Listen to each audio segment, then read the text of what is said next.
പ്രാർത്ഥന കേൾക്കണമേ കർത്താവേ, എൻ യാചന നൽകണമേ. കർത്താവേ, എൻ യാചന നൽകണമേ.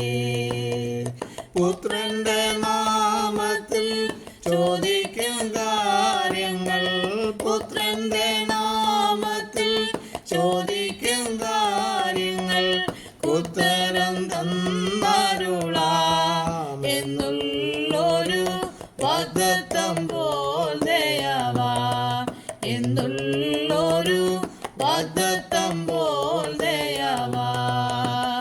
പ്രാർത്ഥന കേൾക്കണമേ കർത്താവേ, എൻ യാചന നൽകണമേ. കർത്താവേ, എൻ യാചന നൽകണമേ. പ്രത്യരനേകരിൽ പ്രാർത്ഥന കേട്ടു നീ, പ്രത്യരനേകരിൽ പ്രാർത്ഥന കേട്ടു നീ. ഉത്തരം നൽകിയതോ തത്യാദരം തൃപ്പാദം തേടിടുന്നേ. തത്യാദരം തൃപ്പാദം തേടിടുന്നേ. പ്രാർത്ഥന കേൾക്കണമേ കർത്താവേ, യാചന നൽകണമേ.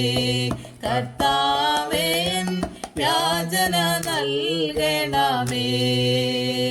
യേശുവിൻ മൂലമൻ യാചന നൽകുമൻ, യേശുവിൻ മൂലമൻ യാചന നൽകുമൻ. ആശയിൽ കെഞ്ചിടുന്നേ, അല്ലാതെന്നിൽ ലേശവും നന്മയില്ലേ. അല്ലാതെന്നിൽ ലേശവും നന്മയില്ലേ. പ്രാർത്ഥന കേൾക്കണമേ കർത്താവേ, യാചന നൽകണമേ. കർത്താവേ, യാചന നൽകണമേ.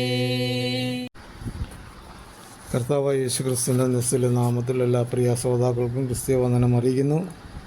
ഇന്നത്തെ നമ്മുടെ ചിന്ത പ്രാർത്ഥന എന്നൊരു വിഷയമാണ്.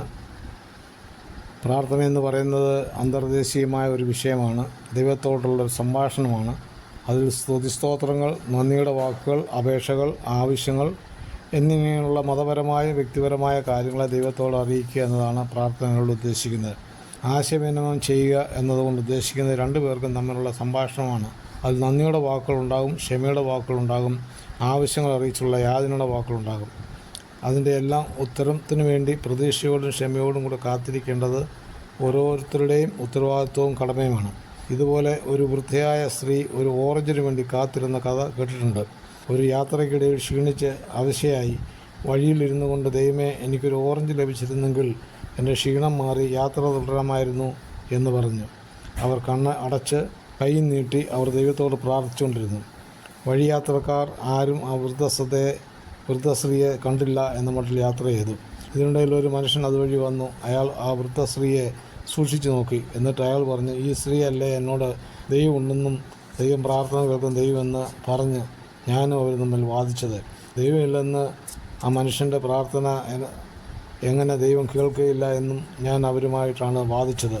അപ്പോൾ ഈ സ്ത്രീ എന്താണ് ഇങ്ങനെ വഴിയിൽ കണ്ണുമടച്ചിരിക്കുന്നത്? എന്നിട്ട് അയാളുടെ കയ്യിലുണ്ടായിരുന്ന ഒരു ഓറഞ്ച് പുച്ഛഭാവത്തിൽ അവരുടെ കൈകളിൽ വെച്ചിട്ട് ആ നിരീശ്വരവാദി മുന്നോട്ട് നടന്നു. അപ്പോൾ പുറകിൽ നിന്നും ഹല്ലേലൂയ, ദൈവത്തിൻ്റെ മഹത്വം, ദൈവം എൻ്റെ പ്രാർത്ഥന കേട്ടതിനാൽ ദൈവമേ നിനക്ക് സ്തോത്രം എന്ന് പറഞ്ഞു. ഇവരിങ്ങനെ പറയുവാനുള്ള കാരണം എന്താണെന്ന് അറിയുവാൻ നിരീശ്വരവാദി തിരിച്ചു നടന്നു. എന്നിട്ട് അവരോട് ചോദിച്ചു, നിങ്ങൾ എന്തിനാണ് ഇത്ര ഉച്ചത്തിൽ ഹല്ലേലൂയ സ്തോത്രം പറയുന്നത് എന്ന് ചോദിച്ചു. അപ്പോൾ ആ വൃദ്ധശ്രീ നിരീശ്വരവാദിയോട് പറഞ്ഞത്, ഞാനൊരു യാത്ര ചെയ്ത് ക്ഷീണിച്ച് ഇവിടെ ഇരുന്നപ്പോൾ ഒരു ഓറഞ്ച് കിട്ടിയാൽ എൻ്റെ ക്ഷീണം മാറി യാത്ര തുടരാമെന്ന് ചിന്തിച്ചു ദൈവത്തോടൊരു ഓറഞ്ച് ചോദിച്ചു ഇരിക്കുകയായിരുന്നു. അപ്പോൾ ദൈവം ഒരു നിരീശ്വരവാദിയിൽ കൂടെ എനിക്ക് ഓറഞ്ച് ലഭ്യമാക്കിയല്ലോ എന്ന് ഓർത്ത് ദൈവത്തെ സ്തുതിക്കുകയാണ്.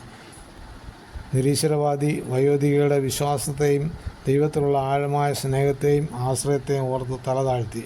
എന്നിട്ട് പറഞ്ഞു, ഇത്രയും കാലം ദൈവമില്ല എന്നും മനുഷ്യൻ്റെ ആവശ്യങ്ങളെ നടത്തി തരാൻ ദൈവത്തിന് സാധ്യമല്ല എന്നുമായിരുന്നു എൻ്റെ ചിന്ത. എന്നാൽ ഇപ്പോൾ ഞാൻ ദൈവത്തെ വിശ്വസിക്കുന്നു. ദൈവം സാധാരണ ഒരു വൃദ്ധയുടെ ആവശ്യമായ ഒരു ഓറഞ്ച് എന്നിലൂടെ എത്തിക്കുവാൻ ദൈവത്തിന് സാധിക്കുമെങ്കിൽ ഈ ദൈവത്തെ ഞാനും വിശ്വസിക്കുന്നു. ദൈവമില്ല എന്ന് മൂഢൻ തൻ്റെ ഹൃദയത്തിൽ പറയുന്നതാണ് 14-ാം സങ്കീർത്തനത്തിൽ പറയുന്നത്. ആ ദൈവത്തെ അന്വേഷിക്കുന്ന ബുദ്ധിമാന്മാരുണ്ടോ എന്ന് കാണുവാൻ യഹോവ സ്വർഗ്ഗത്തിൽ നിന്ന് മനുഷ്യപുത്രന്മാരെ നോക്കുന്നു. പ്രിയ ശ്രോതാക്കളെ, സകല ചരാചരങ്ങളെ സൃഷ്ടിച്ച ദൈവത്തെ കണ്ടെത്താതെ സ്വന്തം ഹൃദയത്തിൽ തോന്നുന്ന സംഗതികളെ വികസിപ്പിച്ചെടുത്ത് ദൈവത്തെ ചോദ്യം ചെയ്യുന്ന നിരീശ്വരവാദികൾ ഓർത്തുകൊള്ളണം. ഇല്ലാഞ്ഞ ഒന്നിനെ ഇല്ല എന്ന് പറയേണ്ടതില്ലല്ലോ. എങ്കിലും ഒരു വസ്തുത ഉണ്ടെങ്കിൽ മാത്രമേ അത് ഇല്ല എന്ന് പറയാൻ സാധിക്കത്തുള്ളൂ. അങ്ങനെയെങ്കിൽ ദൈവം ഉണ്ടായതുകൊണ്ടല്ലേ അവർ പറയുന്നത് ദൈവം ഇല്ല എന്ന്. അങ്ങനെ അവർ സ്വയം മൂഢന്മാരായി തീരുകയാണ്. എന്നാൽ ജീവനുള്ള ഒരു ദൈവം ഉണ്ടെന്നും തന്നോട് യാചിക്കുന്നവരുടെ പ്രാർത്ഥനയ്ക്ക് ദൈവം ഉത്തരം നൽകുമെന്നും അത് നേരിൽ കണ്ട് മനസ്സിലാക്കിയ നിരീശ്വരവാദി ദൈവവിശ്വാസിയായി തീർന്നതുപോലെ അനേകരെ ദൈവമാനസാന്തരത്തിലേക്കും ദൈവവിശ്വാസത്തിലേക്കും നടത്തട്ടെ എന്ന് നമുക്ക് പ്രാർത്ഥിക്കാം. നമ്മുടെ ദൈവത്തെ പോലെ വലിയ ദൈവമാരുള്ളൂ. സത്യദൈവത്തിന് വേണ്ടി ജീവിതത്തെ ഒരിക്കൽ കൂടെ ഏൽപ്പിച്ചു കൊടുക്കുവാൻ ദൈവമായ കർത്താവ് ഏവർക്കും കൃപ നൽകുമാറാകട്ടെ. തിരുവചന ഭാഗങ്ങൾ തുടർന്നും ലഭിക്കുവാൻ ഈ വീഡിയോ ലൈക്ക് ചെയ്യുക, ഷെയർ ചെയ്യുക, സബ്സ്ക്രൈബ് ചെയ്ത് സപ്പോർട്ട് ചെയ്യുക. തുടർന്നുള്ള തിരുവചനങ്ങളുമായി നമുക്ക് വീണ്ടും കാണാം.